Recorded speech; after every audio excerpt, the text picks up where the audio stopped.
আজকে যে সবজির রেসিপি বানাবো এই সবজিটা অনেকেই নফরত করে, অনেক সরল সহজভাবে আমি আজকে তোমাদেরকে রেসিপিটা বানানো শেখাবো। অনেক সহজ সরল রেসিপিটা, আমার কথাগুলি একটু ইগনোর করিয়ে জানো আমি ফানি টাইপ অল্প কথা বলি।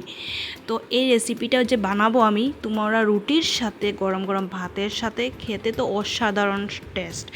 এই রেসিপিটা বানাতে কোনো ঝামেলা নেই, একদম ঝামেলা নেই। কি হয় এটা, অনেকেই ভাবতে পারো এটা বাঁধাকপি হয়, কিন্তু বাঁধাকপি না।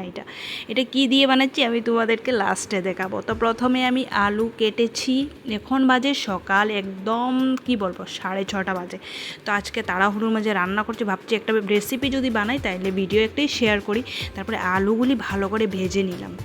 সব সময় এরকম আমি বাঁধাকপিও বানালে আলু ভাজি, আর এরকম বানালে ওইটা সবজি বানালে আমি আলু ভাজি। তারপর দিয়ে দিয়েছি দেখো শুকনো লঙ্কা, তারপর 5 ফোড়ন দিয়েছি, জিরা দিয়েছি।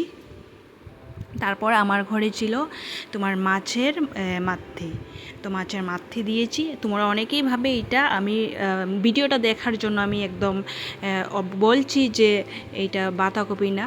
দেখো অনেক সুন্দর লাগছে, যেরকম সুন্দর লাগছে না সবজিটা দেখতে, এটা এত খাটনি নাই। আর সকাল সকাল আমি বানাচ্ছি কারণ আমি রুটি বানিয়েছি, রুটির সাথে তো কিছু খেতে হবে।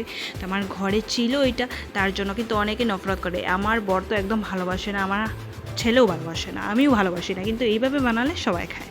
তো এই জিনিসটা কি, যারা আঙ্গুল চেটে চেটে রুটির সাথে খাবে, এই জিনিসটা আমি তোমাদেরকে বলবো। তোমরা ভিডিওটা দেখো অনেক সহজ সরলভাবে রেসিপিটা রেডি হয়ে গেল। আর এখন দিয়েছি আমি কিচেন কিং মশলা, দেখো। আর আমার কথাগুলো একটু ইগনোর করো।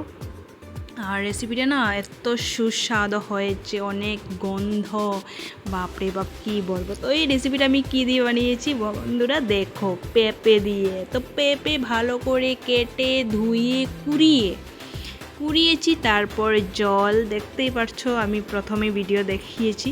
তো রাধে রাধে, বাই বাই। কেমন লাগলো? শুভ সকাল।